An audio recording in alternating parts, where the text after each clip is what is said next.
Brilliance Audio presents The Resurrectionist of Caligo by Wendy Trimboli and Alicia Zaloga, performed by Steve West and Henrietta Meir. Gas lamps bobbed like fairy lights in the foul wind sweeping down from Grey Anchor Necropolis.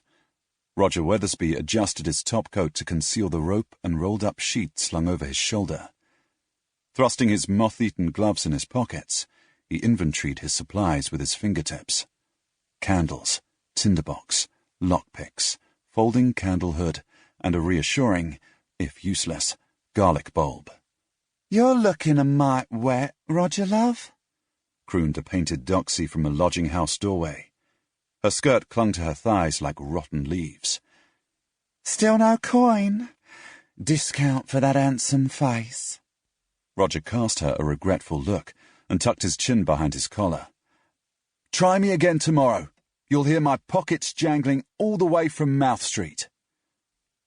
Veering off Goatmonger Street, he headed toward a looming hill, swollen with centuries of bones. He lost his hat in a mad shimmy over the necropolis wall, but didn't waste time searching. Enveloped by fog, Roger relied on water-filled wheel ruts left by a hearse to find his way through the 40-acre necropolis. On the previous day, he had trailed a funeral through the gate and noticed the simplicity of the affair. A single gentleman mourner and an anonymous mute, clad in the traditional crepe and mourning mask. Such close-fisted families never bothered to hire a night watchman. This corpse would be ripe for the plucking. Dolorous Avenue, where Caligo's most venerable families were interred, descended trench-like into the ground, a sliver of sky visible through the encroaching flora. The ivy-sheathed family crypts stood in rows like townhouses. Flagstone paths led to wrought iron porticos that shielded crypt doors from the weather.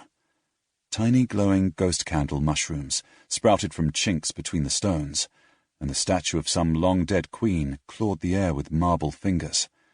Decades of rain had streaked sooty tears down her face. On the 1st of every month since her expulsion from the palace, Princess Sibylla's cousin, Prince Edgar, sent a chocolate box roughly 30 miles from Mercenia's capital of Caligo to Helmscliff Estate in Tierney Valley.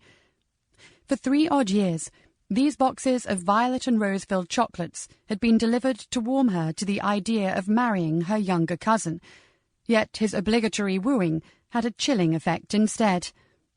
After all, Edgar had no more interest in wedding her than she him. It was their grandmother, the Queen of Mercenia, who wanted to force the match. Only when Sibylla agreed to the royal union between cousins, a prosaic tradition to strengthen their family's magic, would she be welcomed back at the palace. Her mouth salivated as her fingers hovered over the sweets, but despite being a favoured treat, she had never eaten one of the fondant-filled bribes, certain that ingesting a single chocolate meant saying, "I will," in church.